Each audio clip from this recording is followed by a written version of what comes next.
folks, how's it going? So I'm here in this little thicket in northeast Oregon, and I'm sitting in a huge violet patch. I mean, she goes just here, all the way over there, all the way back there, all the way, she's just everywhere. Now, I realized that I had never done a violet video, and she is a little bit past her bloom stage. That's okay. It's not the blooms that we're really after. They're beautiful, they're fragrant, you can't really catch their scent, they taste good, we can candy them, we can eat them. But most of the medicinal property that you're after in violets is in her leaves. Violet is a really amazing ally for anybody who's looking for lymphatic support, right? But one thing, and I'm going to go ahead and pick one of her leaves, sometimes when we pay attention to how a plant is shaped and like the most medicinal part of her, we can see what she does in our body.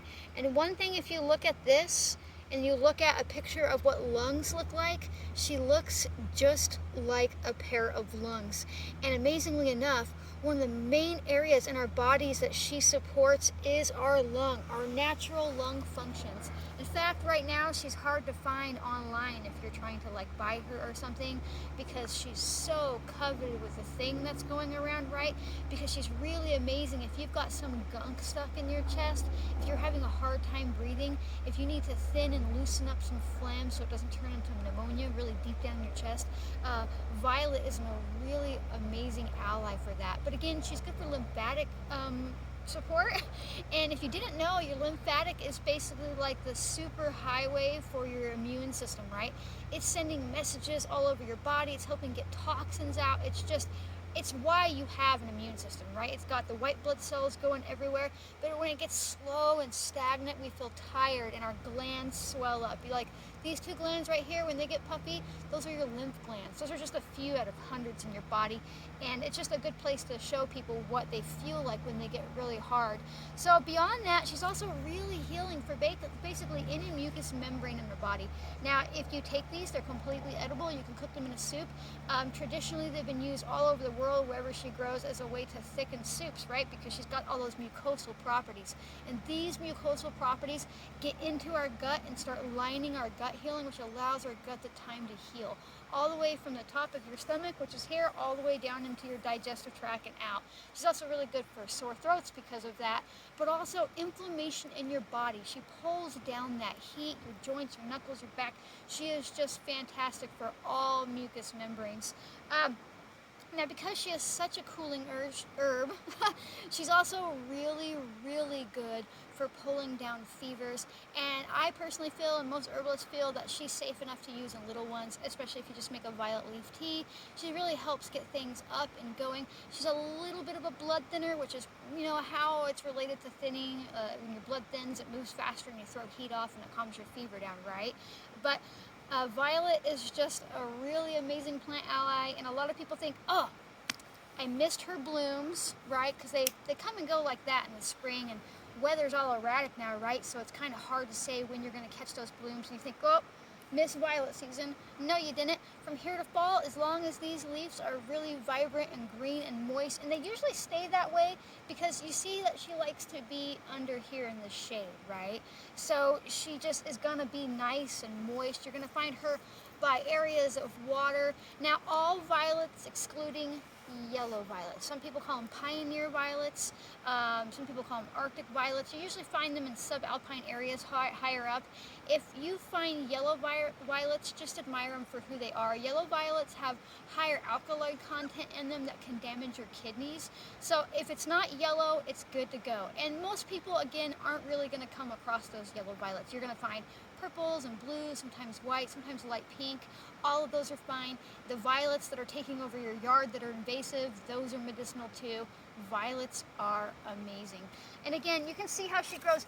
And now, the really cool thing about violets is, even if you came out here and you picked a bunch of her blooms, she doesn't actually make seed through her blooms, not really. She's self-pollinating even without the blooms. And what happens is she's gonna grow up this little shoot down here. And there's none grown up just yet because it's still pretty early spring here.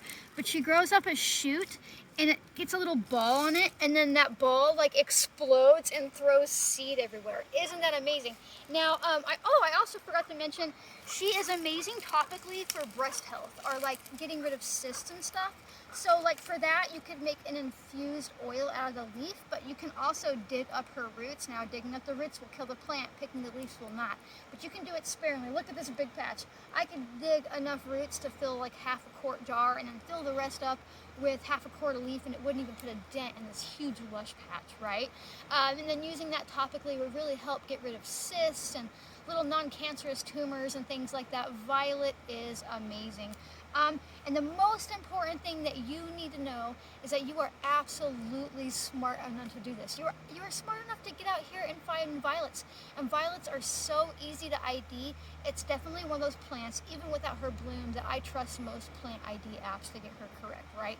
Because they dial in on these really, really easy plants, which is like bam, bam, bam.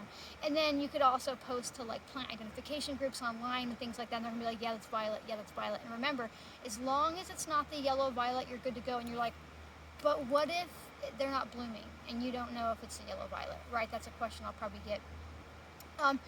You know, again, these yellow violets typically only grow in subalpine. That means high elevation with particular types of trees. And I've never really come across yellow violets, a whole lot of them, in lower areas. But if you're in complete doubt, just wait. Wait until next season, unfortunately, until she blooms. But you could also, ask around if you have yellow violets. Be like, you ever seen a yellow violet here? Have you ever seen a yellow violet? And they're like, no, I've never seen a yellow violet. Odds are good what you found is violets. Now, these are sweet violets where I'm at right here. They're invasive, which is why she's just gone everywhere, right? But again, you're smart enough to do this. You can get out here, find these violets, take your health back into your hand, and just be curious and trust yourself, okay? So, if you like what I'm up to, if you like my videos and just random jabbering about plants, if you're watching on YouTube, come find me on Instagram. If you're watching on Instagram, come find me on YouTube. Make sure to like, comment, share, subscribe, turn on notifications. All these things really help you learn, other people learn. It helps me be seen, and so I'm not talking into the void. So, well, that's violets. So thanks for watching, and I'll see you next time. Bye.